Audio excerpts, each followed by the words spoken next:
Good to see you again. Thank you for tuning in to News Central. I'm Felicity Ezewuike. UNICEF and partners are calling for a $1 billion increase in investments for adolescent girls at a flagship International Day of the Girl event tagged an exploring opportunity for improving resources to girls and the issues that affect them, from maternal health care and parenting support for adolescent mothers to digital and life skills training, from comprehensive sexuality education to survivor support services and violence prevention programs. UNICEF holds that there is an urgent need for increased attention and resourcing for the key areas that enable girls to realize their rights and achieve their full potential. The International Day of the Girl Child, IDG, is observed annually on October 11 to advocate for the full spectrum of girls' rights. In Africa, millions of girls continue to be denied fundamental rights and face enormous life challenges. Education, legal representation, medical care, discrimination, protection, and early marriage are some of the issues of concern. Experts say there is a need to provide more opportunities for the African girl child. There's work being done, no doubt, but how impactful has it been? What are the challenges? How can we upscale efforts towards the promotion of opportunities for the girl child? My guest is Mary Ikoku, policy development and gender expert. She's also a publisher of Working Moms Africa. Mary is also the founder and president, Emerge Women Development Initiative. All right, Mary, thank you very much for joining us. I think she's joining via telephone. Thanks for having me. Let's start with the theme for this year: investing girls' rights, our leadership, our well-being.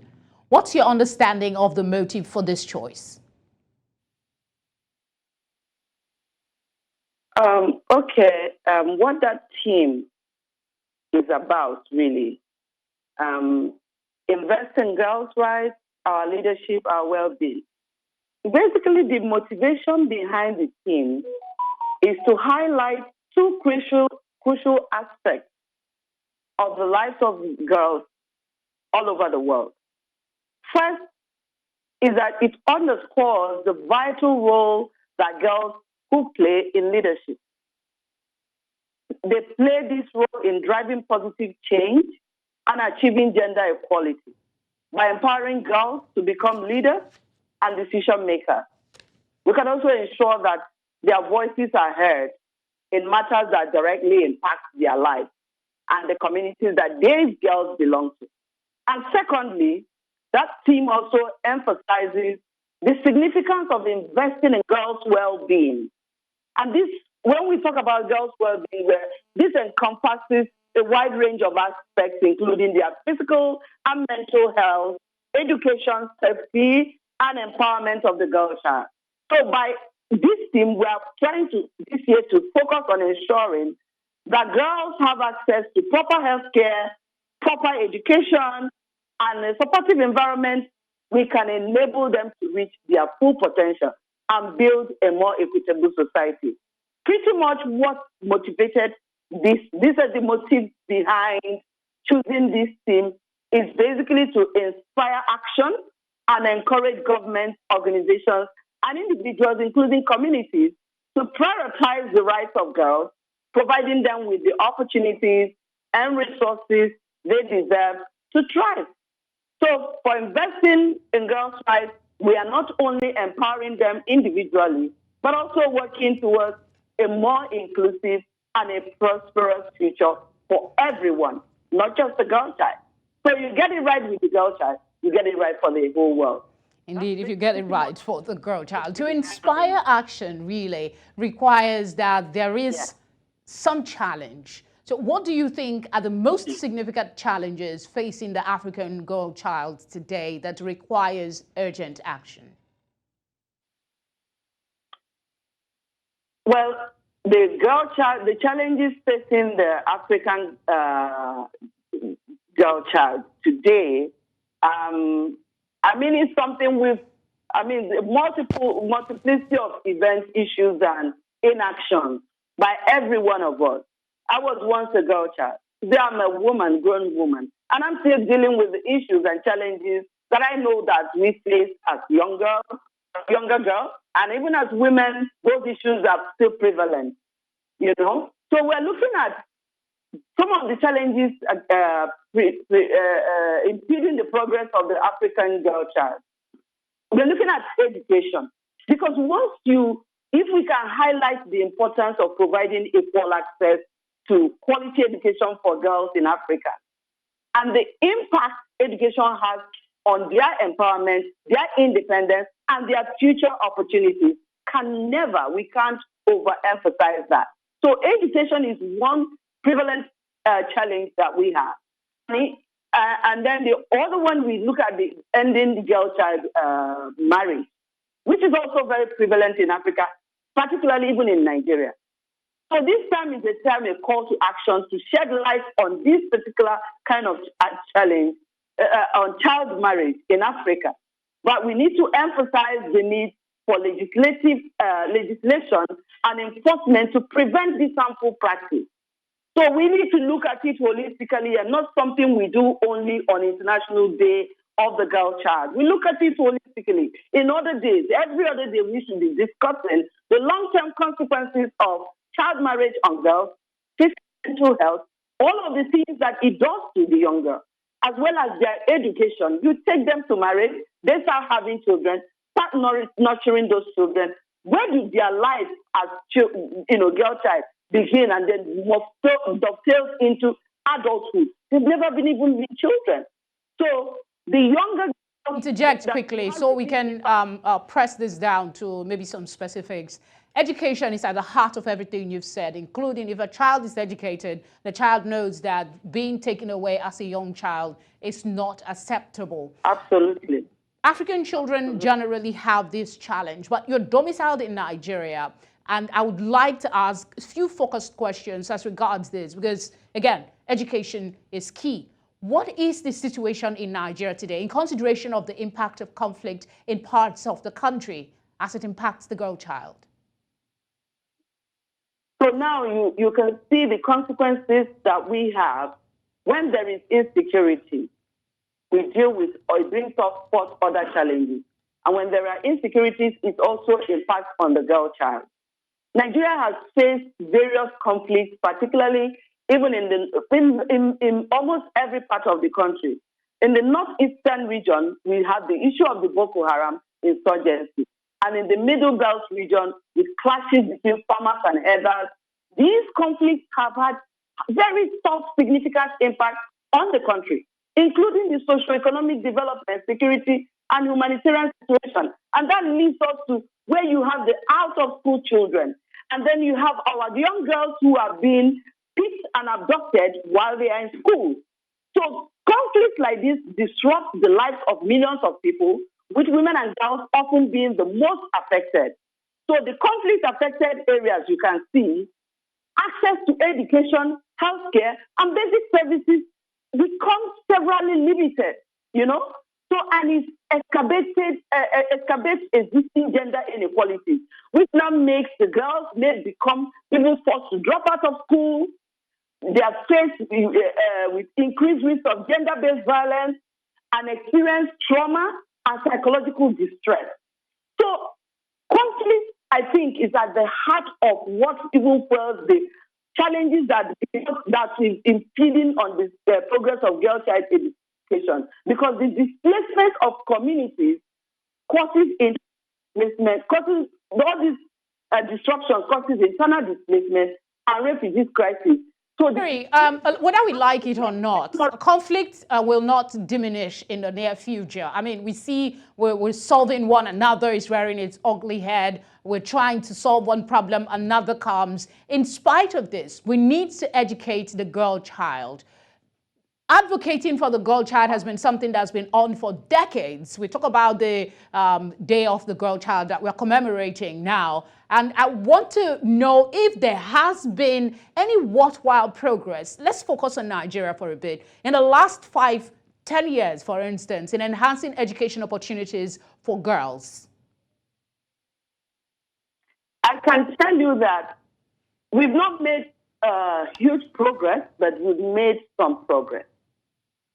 It is important that we note that there have been efforts in this regard to address, there have been efforts to address the impact of conflict in Nigeria. But regardless, conflict or no conflict, our girls must be educated. And one has to question, why do they always kidnap the girls in school most times? So I can say that the government, along with international organizations and humanitarian agencies, they've been working to provide assistance, protection, and support to affected populations, including our girls. However, there is still much work to be done to ensure the long-term recovery, stability, and well-being of girls and those affected by conflict. So as we are having this conversation, one thing I can say is that for sure we need to educate our girls. If it has to come to the point that affected areas we must homeschool them, we then have to do that. Because education is a panacea for the girl child success and empowerment. So educating the girl child we must. And in doing so, one thing we can look at is, I'm thinking, how far we cannot depend on international donor and grant agencies. We need to take it upon ourselves as Africans, even Nigeria, because for some reason, I should say that if the grants and all these things that have been deployed actually work, we would have a lot of girls that are not in the quotient of out-of-school children. I know, just for emphasis, I know we talk about the challenges a lot, and I mean, it's Herculean, so to speak, but there must be a way forward. You've identified abduction, out of school, early marriage. These things still persist today. What would be your suggestion in very brisk terms as to how we can begin to address this? I know the role of government is imperative, but is there something we can do, NGOs, communities, families, in supporting the girl child so that we have some improvement in the numbers of children in school? Okay, first, make sure the girl child is totally whole, with no form of abuse, gender-based abuse on her, so that she can, whatever you teach her, she will be in a better mental state to assimilate those. We must also empower the girls through skills training. So we must highlight initiatives that equip girls with skills, with STEM knowledge, entrepreneurship training to enhance their economic independence and reduce poverty. We also must engage boys and men, emphasize the need to involve boys and men in discussions around girls' rights and gender equality is very, very important. And also we must continue to amplify local voices. So when I go to a local community, I teach them what the challenges are and give them, let me not just be the voice, but I can be a platform through which the local communities, the women in those communities and men in those communities could push the narrative about why their girls need to go to school and why their girls must be empowered through education and all of those. But amplifying local voices and solutions is a key platform we can also use. And then we can also continue to celebrate the contributions of local grassroots organizations and individuals working tirelessly to uplift girls in Africa, so that they will not get tired, so that they are even empowered and encouraged to do more. So remember, I said that the starting point that we must expand how we must be more strategic on how we want to enhance and make sure that the education of the girl child is everybody's business. It has to be everybody's business. So it is. It takes a village. It takes a community in the local parlance. That's what we say. No one single person has the total responsibility for the welfare of the child. You are in this space for the improvement of women and girls. So I'm sure you're exposed to some programs and initiatives that has been successful in parts of Africa in supporting the girl child, particularly since we're taking on education today, the education of the girl child. Which of those experience or initiatives are you aware of and think that maybe we can learn something from it and implement it further here in Nigeria? Well, I think that the initiative, the Safe School for Girls, the Safe School initiative is a laudable initiative because one thing it does is that it keeps girls safe in the school so they can learn and be better for the society. It's an initiative that we must continue to improve on. There's never a perfect system. And also the Nigerian system of education, which has said free and compulsory education for every child in Nigeria. It is something that the government of Nigeria have been doing that have not been effectively communicated. So a lot of poor families do not even know that they have that access. And then one may ask again, what is the quality of that education? But in our public schools, education is free and compulsory, according to Nigerian constitution. But it's left for the people to also understand that these things are available to actually access them. And then there are also various state governments. I can say that you can see that other states have been winning in all these external examinations. It's because of what the governors of those states are doing. In Lagos State, you have the spelling bee competition they put forth for children. Those are activities, kind of initiatives. And you also have what the civil societies are doing, going to school, like we have the school club where we're teaching young girls skills and civic responsibility. So that at the end of the day, as they're learning the academics, they're also learning how to be patriotic citizens and how to build skills that will prepare them for the future ahead. I mean, there's so many credible initiatives, but we need to expand on those initiatives. We need to make them better. We need to amplify voices so that those who are even in communities will even know that these initiatives are there for them to uptake. Let's talk about the involvement of the girl child. We've been talking about their education and things that, ways that can improve their lives, particularly their education. I want you to speak on how we can include the African girl child in discussions and decisions that affect their lives and futures. Because we know that cases of child marriage, for instance, the children barely have a say. You want to send them for domestic help, you say you don't have money. How can children be included in decisions that affect them? How you can include children in decisions, in things that affect them, is to get them involved. My organization, what we do as Emerge Women, there is nothing we do that is not intergenerational. So every activities of ours, even if for the adults, we must make sure that the younger girls are in the room. That way, they can use their voices. They can, because I can't speak about child marriage when I've not been involved in child marriage. So you need the girls who are in those communities that have experienced child marriage or whose friends have lived that experience to be part of the conversation. And that's what most civil society do, and even communities. And I think that we need to ensure that communities begin to learn about intergenerational engagement, that every demographic, that the young girl must be in the room, and that everything is not about the adult discussing issues that has an impact on the girl child.